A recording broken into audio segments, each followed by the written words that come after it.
जय हिंद दोस्तों, नमस्कार। चलिए आज आपको बताते हैं भारतीय संविधान का एक नया अधिनियम जो था, जो क्राउन का शासन चल रहा था, ताज का शासन जो था, उसमें एक नया अधिनियम है 1919 का भारत शासन अधिनियम, जिसे हम मॉन्टेगू चेम्सफोर्ड सुधार के नाम से भी जानते हैं इसे। ठीक, चलिए इसे बताते हैं गवर्नमेंट ऑफ इंडिया एक्ट। ठीक, government of India act,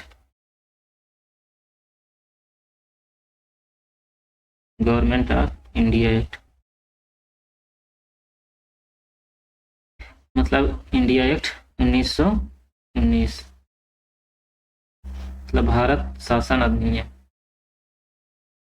Bharat शासन अधिनियम 1919। चलिए इसके बारे में आप देखते हैं। इसको जो है मॉन्टेगू चेम्सफोर्ड सुधार के नाम से भी जानते हैं। मॉन्टेगू चेम्सफोर्ड, चेम्सफोर्ड सुधार। ठीक, चलिए बताते हैं इसको। इसमें क्या है, मतलब इसमें सुधार क्या किया गया, इसको बताते हैं। इसमें जो है सुधार किया गया है, शिक्षा, संपत्ति एवं कर के आधार पर वोट देने का अधिकार निर्धारित किया गया है कि भारतीयों को भी वोट देने का अधिकार है। शिक्षा, शिक्षा और कर, इसी के आधार पर। ठीक, शिक्षा, संपत्ति एवं इसी के आधार पर मतलब वोट देने का अधिकार निर्धारित किया गया। वोट देने का अधिकार। ठीक, वोट देने का अधिकार तय किया गया इसी के आधार पर। ठीक, शिक्षा, संपत्ति एवं कर के आधार पर। और चलिए इसके बाद आगे बताते हैं। सिखों, भारतीय ईसाइयों, मतलब जो सिख थे, सिखों,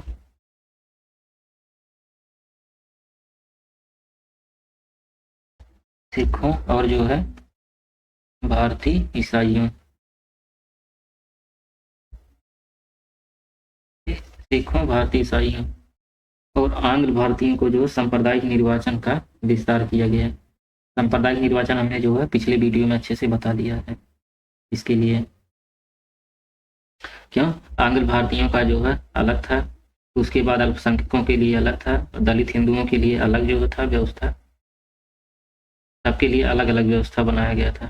मतलब सिख, भारतीय ईसाई और आंग्ल भारतीयों के लिए सांप्रदायिक निर्वाचन का विस्तार किया गया इसमें 1919 के भारत परिषद अधिनियम में। ठीक, और 1909 का जो भारत परिषद अधिनियम था, जो 1909 का भारत परिषद अधिनियम जो है मॉडल मिंटो सुधार था, उसमें जो है इनको जो है अल्पसंख्यकों को जो है सांप्रदायिक निर्वाचन में अल्पसंख्यकों को, और जो मुस्लिम थे, दलित थे, पिछड़ी जाति थे, भारतीय ईसाई थे, इनको जो है आंध्र भारतीयों को, इनको जो है अलग रखा गया था।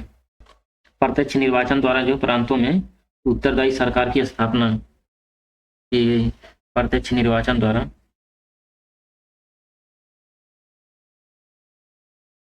प्रत्यक्ष निर्वाचन द्वारा प्रांतों में, प्रांतों में जो है उत्तरदायी सरकार की स्थापना, उत्तरदायी सरकार की, उत्तरदायी सरकार की स्थापना की गई प्रांतों में। ठीक, और जो है देखिए एक चीज और ध्यान दीजिएगा, यूपीएससी, ठीक, पब्लिक सर्विस कमीशन, तो जो लोक सेवा आयोग का गठन इसी में किया गया था। भारत शासन अधिनियम 1919 में जो है यूपीएससी मतलब लोक सेवा आयोग के गठन का प्रावधान इसी में है। लोक सेवा आयोग के गठन का प्रावधान। ठीक, और उसके बाद राज्यों का बजट जो है केंद्र से अलग बनाया गया है। राज्यों का बजट केंद्र से अलग, मतलब राज्य का और केंद्र का जो है अलग अलग बजट तैयार किया गया है। उसके बाद अगला पॉइंट जो है, अगला पॉइंट ये है कि प्रांतीय विधानमंडल में जो है दोहरा शासन, मतलब हस्तांतरित और आरक्षित दोनों विषयों पर अलग अलग। प्रांतीय विधानमंडल में दोहरा शासन, प्रांतीय, प्रांतीय विधानमंडल में दोहरा शासन।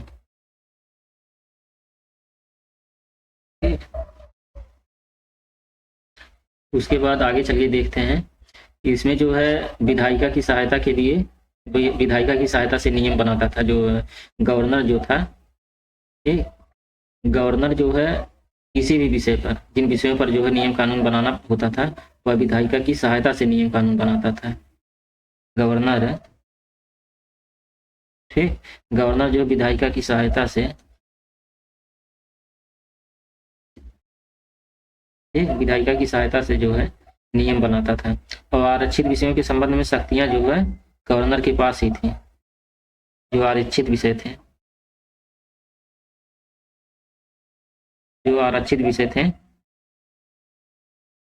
आरक्षित विषय के संबंध में जो है शक्तियां गवर्नर के पास थी, ठीक। और जो कार्यपालिका की सहायता से, मतलब कुछ विषय पर, कुछ विषय ऐसे थे कि वह जो अपनी कार्यपालिका की सहायता से नियम बनाते थे, लेकिन कुछ आरक्षित विषय थे जो मेन उन पे शक्तियां केवल गवर्नर के पास ही थी, वही जो है उस पर कोई डिसीजन ले सकता था। लेकिन कुछ विषय ऐसे भी थे, किंतु कुछ विषय पर कार्यपालिका की सहायता से नियम बनाता था, ठीक। कार्यपालिका की सहायता से नियम बनाता था। ये तो हो गया आपका भारत शासन अधिनियम 1919।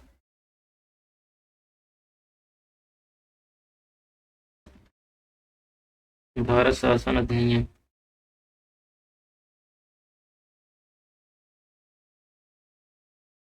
गवर्नमेंट ऑफ इंडिया एक्ट, ठीक। Government of India act 1935। चलिए इसमें बताते हैं आपको। अखिल भारतीय संघ की स्थापना का प्रावधान इसमें किया गया है। अखिल भारतीय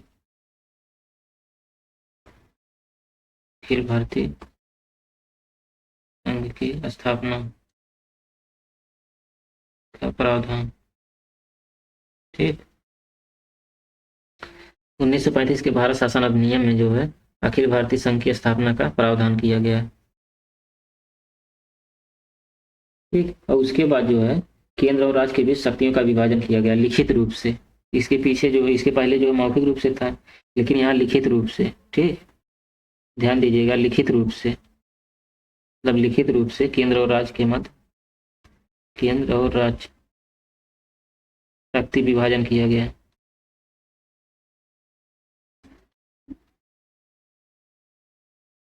शक्ति विभाजन किया गया, ठीक। और प्रांतों में द्वैत शासन की समाप्ति, जबकि केंद्र में द्वैत शासन प्रणाली प्रारंभ की गई। प्रांतों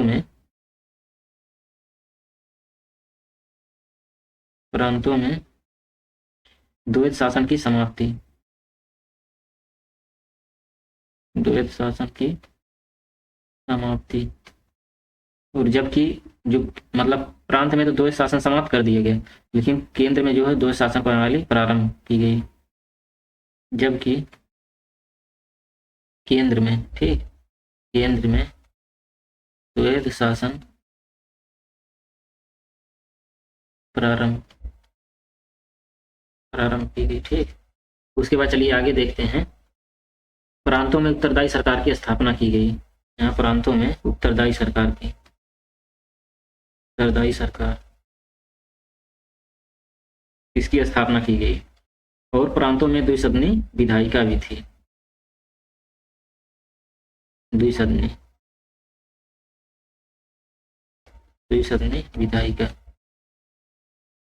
विधायिका भी थी, ठीक।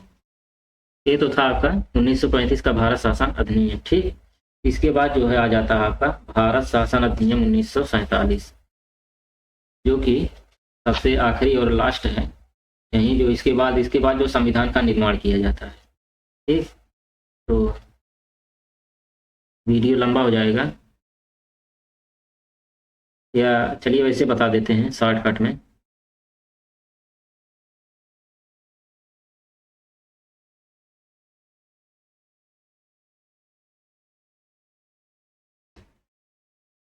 जो, मतलब जो भारत शासन अधिनियम 1947 गवर्नमेंट ऑफ इंडिया एक्ट,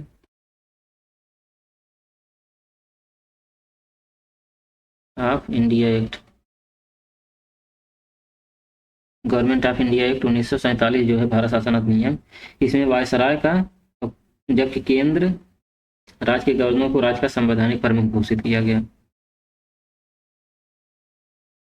मतलब वायसराय जो था, ठीक, वायसराय, इसको केंद्र का प्रमुख बनाया गया। ठीक, ध्यान दीजिएगा, केंद्र का प्रमुख। और जबकि राज्यों को और जो गवर्नर थे, वायसराय को केंद्र का प्रमुख बनाया गया, और जो गवर्नर थे इनको जो है राज्य का प्रमुख बनाया गया। ठीक, वायसराय को केंद्र का प्रमुख और गवर्नर को राज्य का प्रमुख बनाया गया।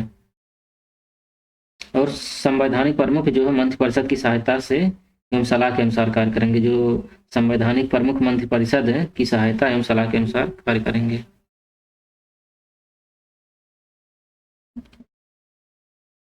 संवैधानिक प्रमुख जो है या जो है मंत्रिपरिषद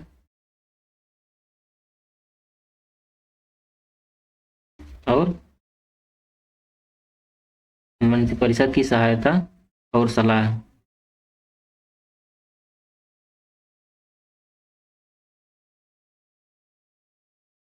मंत्रिपरिषद की सहायता और सलाह के अनुसार जो है काम करेंगे। और इसमें जो भारत पर ब्रिटिश संप्रभुता की समाप्ति की घोषणा की जाती है यहीं पे, कि जो ब्रिटिश शासन का है, जो भारत पर जो ब्रिटिश शासन था उसको जो है संप्रभुता जो बनाई थी, अंग्रेजी शासन खत्म होता है यहीं पे। ठीक, ब्रिटिश शासन खत्म, ब्रिटिश शासन यहीं पे समाप्त होता है। मतलब ब्रिटिश संप्रभुता की समाप्ति की घोषणा की जाती है।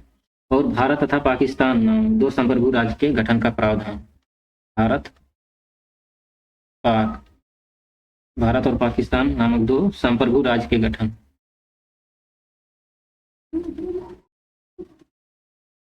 संप्रभु राज्य का गठन।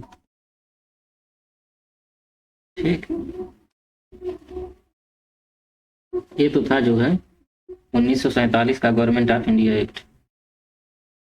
ठीक, इसके बाद हम लोग जो संविधान का निर्माण करेंगे।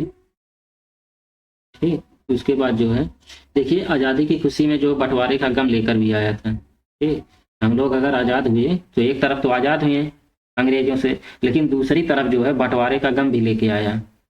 एक तरफ तो जो है 10 लाख से ज़्यादा लोगों का पलायन, और उसमें भी ज़्यादा लोगों की हत्याएं हो रही थी उस समय।